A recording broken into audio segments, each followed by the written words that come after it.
Now, if there was a guy I could pick that I'd want to go have a margarita with at Margaritaville, it would be my next guest, Vince Chang. Vince, how are you today? Sir, it's been a while. It's been a while, been too long, but I'm really glad to have you on the show today, and we have to make good on that statement I just made. We got to go have a margarita together sometime. It's a little early for that, man. 12:25, but I'm always down for a good time. I'm not talking about time. I'm not talking about now, buddy. But anyway, Vince Chang is the media manager of FIBA 3x3. And if you ever went to any of our FIBA events here in Edmonton, you would have seen Vince. He was the guy in the colorful shorts, wearing the jersey, his hat on backwards, running through the stands, out on the court, making sure everybody that is there is having a great time. He's also part of an Emmy-winning, award-winning as a statistician at the Paris Olympics with the great voice of FIBA 3x3, Kyle Montgomery. And he also is known as the energy of FIBA 3x3. So, Vince, you've been with 3x3 for a long, long time. Talk about how you got involved with your role with FIBA 3x3 and why you have stuck with it and why you enjoy it so much. That's a crazy story, and thank you so much for asking that, because it's one of those situations that you never know who's watching.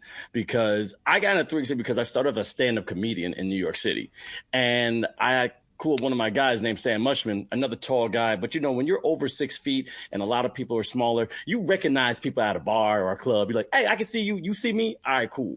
We got really cool, and he was like, hey, we're both comics. Would you want to do a podcast about college basketball and comedy? I'm like, sounds dope. And we called it Backcourt Violation. We did this about like 6-8 years ago.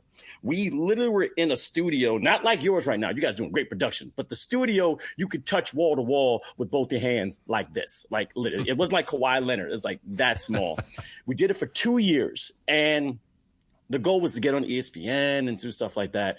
And he got the call. They didn't call me, which was fine. So we called it a day. We had a good time. You know, the podcast was whatever. And then 2 years after that, I get a random LinkedIn message from someone you may know, Michael Ranovich from 3Ball USA and also Victoria Gulnick. And again, LinkedIn was new for me. I'm like in my 20s. I'm thinking it's a spam. They're like, hey, this is a new game called 3x3. You want to be a part of it? Yeah, we know you got energy and you're a comedian. We're going to fly you all over the country. You're going to be great. And I'm going, sure. I don't know what I'm doing. I'm just working my full-time job and stand-up comedy, getting paid in hot dogs and $5. So why not? And it consolidated. We're out in California, you know, Silicon Valley. And it was in like this parking lot outside the mall. And it was the first time I was getting experience with the game. I know 10-minute sprint, 12 seconds shot clock. I met, you know, the legends, you know, Dushan Bullet out there, Dejan Majstorovic, a couple of Chinese players, Kareem Maddox, and then Disco Damo, which you know, and Antoine Morcat. Like, it was crazy. And I'm hosting this thing, and I'm just in it. Like, I'm just like, all right, cool. I'm trying to become, I just say, everybody knows I have a lot of energy. And what the funny thing is, I didn't know how big I can go. And one of my best stories about this, it was the first time I was accepted of being me, because I had a handler, and I forget his name, but every time I would do something, he would say, hey, man, you got to calm down, do this, whatever, cool, whatever. And it was the last day. We got like 8 games, you know, with the quarters, semis, all of them. And I'm going crazy the first game. All right, ladies and gentlemen, we're going to go up because I'm the MC. I mean, shout out to my man Lazarus, you know, yep. Q, like he kills it over there. But I was like, yo, I'm having a good time. It's just dope. And I kind of was watching Noah a little bit, but didn't know. But I said I could just be myself.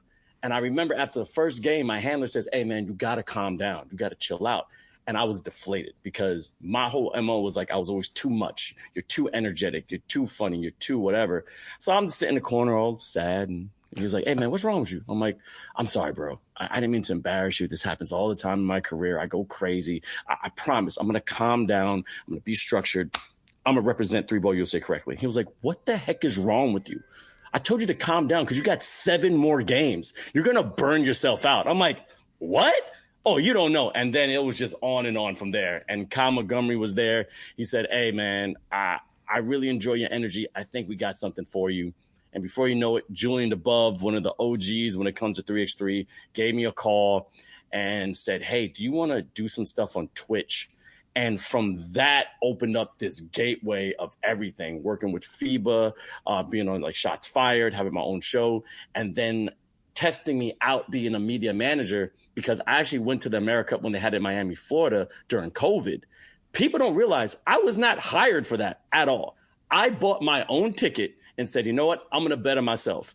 Got my own hotel because everybody knew me from Twitch. I already had the gear just like this. Yo, shout out to FIBA. Appreciate you, Julian. And then I'm there. People are recognizing me after I take off my mask. Like, Vince, you're from Twitch. But no one knew. I never had a pass.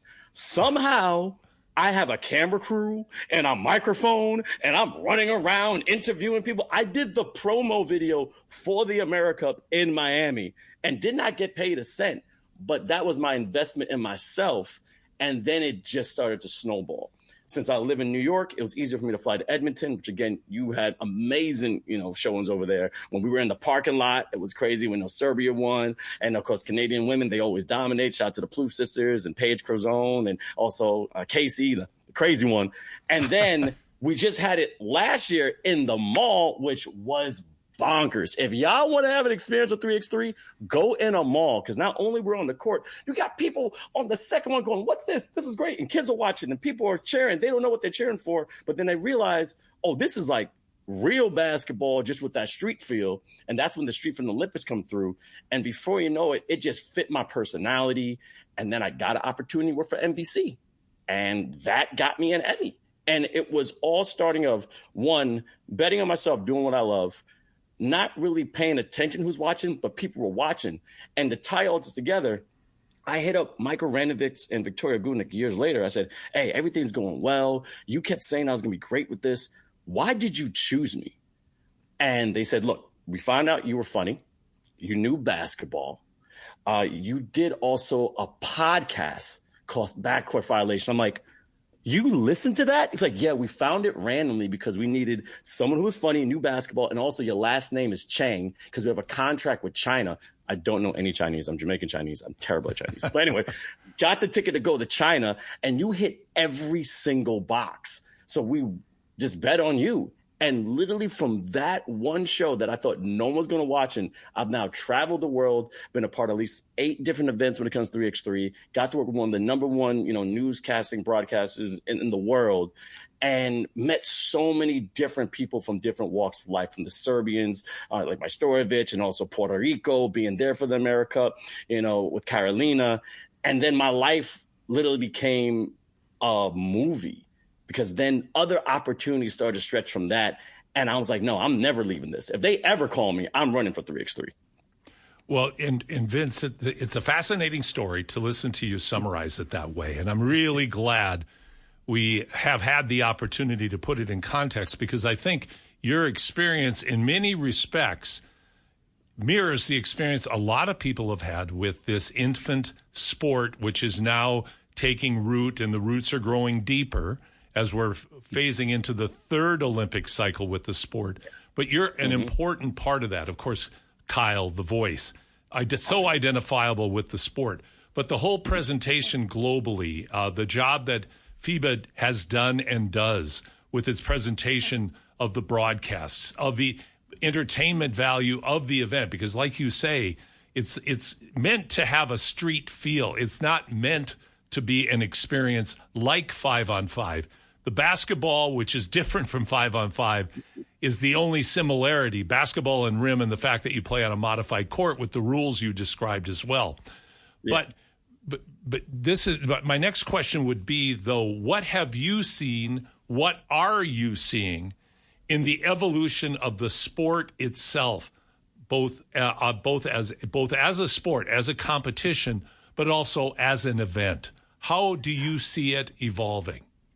It's entertainment in itself. And I go back to And One mixtape. If anyone knows about street ball, Duke Tango, one of the most legendary MCs ever. Oh, baby, going for the crossover. Now, granted, if you're a hooper, you watch a lot of things. There's a lot of traveling. There's a lot of carrying, but it's all fun and games. You mean the NBA? Are you talking about the NBA? No, the NBA, they don't travel. They just go on journeys. Like they get a bus, they go to the other end. You have to buy a ticket to play in the NBA. You do. Yeah, I'm telling you. You're taking a flight. NBA, how it's changed back and forth. But we talk about 3x3, but I've missed my old NBA, 2000s, Carmelo Anthony, Allen Iverson, Vince Carter. I need my Air Canada back. But anyway, I digress.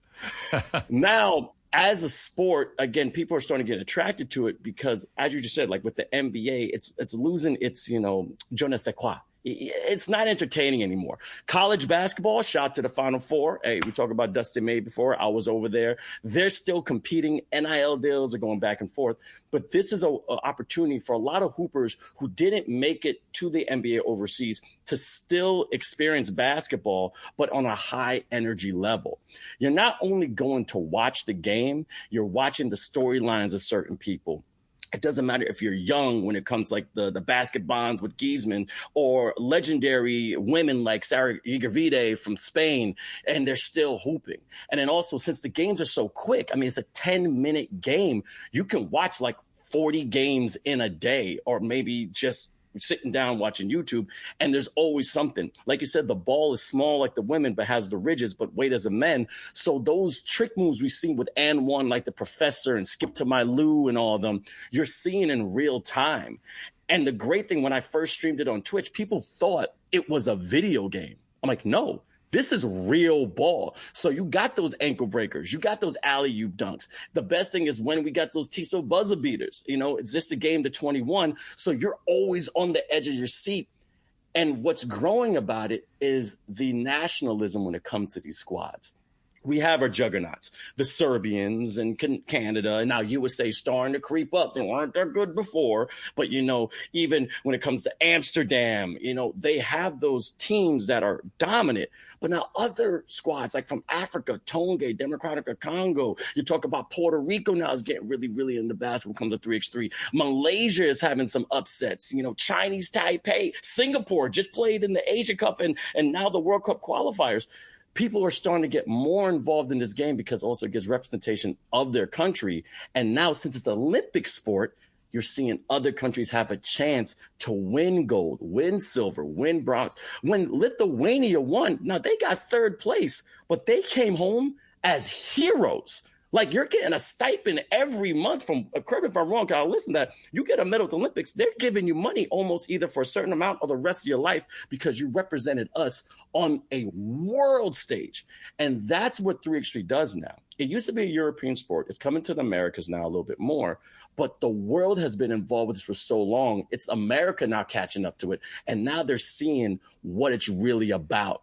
It's about that fast pace, about that, again, I'm like a little above that generation because now I'm unk now, but I'm old enough to complain about the kids, but then young enough to say I'm still doing 6'7". So it's kind of weird. So now people are looking at it like this is entertaining, and the short attention span of these kids today is now being fed into this because they can watch a game on like an NBA game you watch for 3 hours, and then you're waiting for the last 2 minutes because that's when it gets good. This is from the tip. It gets better and better. Now going to be in LA, a lot of countries are investing more in their teams. Last year when you talked about the Paris Olympics, the thing about to get qualified, you have to get allocations, you got to get points because it's ranked and everything. We've now increased it from 8 to 12 teams. And when it came to the Paris Olympics, all of a sudden France had all these different tournaments, all these sanctioned, challengers and tours in Paris so they can start getting the numbers up. Now, it does cost a pretty penny, but it gives them a chance to qualify their Olympics and, again, be represented on a global stage. And more countries are getting into it. They're getting more to the youth. I'm hearing in the Caribbean when it comes to Haiti, also St. Lucia, they're opening up camps for 3x3. And that's also giving more kids an outlet. If you're not Division I, Division II, Division III, hey, you can still play basketball, but still use the skills from 5-on-5 on 3x3 and then get better at the game. I'm waiting until it becomes a college sport. That's one of my dreams. So a kid can get a scholarship and play 3x3. But again, that's in the future. But as just to put this all together as a long-winded answer, and sorry about that. That's okay, buddy. It's growing so much more around the world because now you start seeing heroes. There's a guy named Worthy De Jong. I think you've seen him make a crazy Tiso Butterbeer when it comes to the Olympics, but he's a hero in the Netherlands, and kids want to be like him. You know, Canyon Barry, in which he had his father, a famous guy, and again, Snoop Dogg said the best. It's Rick James, Ric Flair, Rick Barry. He crushed it when Jimmer Fredette, we all know, the Cougar from BYU, rips his thigh like Dwayne Johnson does in the WWE, still tries to compete, but can't even walk out straight, but still is there to represent USA in the Olympics. But people see players like that going to 3x3, and then that grows even more because they see the legitimacy in it. And we still have so much untapped talent all over the world that 3x3 is starting to expose, and people are just buying into it because it's so entertaining. You have fun when you get to the event. I'm just the appetizer. I'm just a guy throwing the 3x3 balls. I'm just throwing the T-shirts. I'm getting people dancing. I was in Mexico singing the Backstreet Boys. Most of them did not understand English, but I do know they enjoyed the energy. They enjoyed the vibe. They were mouthing the words. Same thing when I watched the Super Bowl. Do I know what Bad Bunny is saying? No. Do I sing some of the words? Yes. Do I care to understand? No, because I'm having a good time. That's what 3x3 does. It's a good time. It's entertainment. Family friendly. Bring your kids. Bring grandma. I mean, you know about the Plouffe sisters. When the Plouffe parents come through, they have a good time. They support us so much. And then also you got other families, like when it comes to Mexico and everything coming through, and they're seeing their kids playing on the stage, being presented on YouTube, showing them in a way that they have talent in a sport, and then have a chance to represent their country. And then it just gets better with the entertainment we have. Sometimes we have halftime shows, break dancing, like Noah Lazarus is great when it comes to the crowd. Vincent Royer, amazing with the crowd when he's overseas. I've never emceed yet at 3x3 because I like being the media manager and learning about the players. But again, it's just a fun time, and you have to be there to experience and know exactly what I'm talking about. Anybody that's been to an event here in Edmonton or anywhere for that matter will have the experience that I think you so energetically just described, Vince. Unfortunately, in Edmonton, we're not going to be hosting an event this year, but we are in the throes of planning for 27, 28, and 29 right now. And we look forward to, when we do that, having you back in our city and being a part of it, as you always have been such an important part of it, Vince.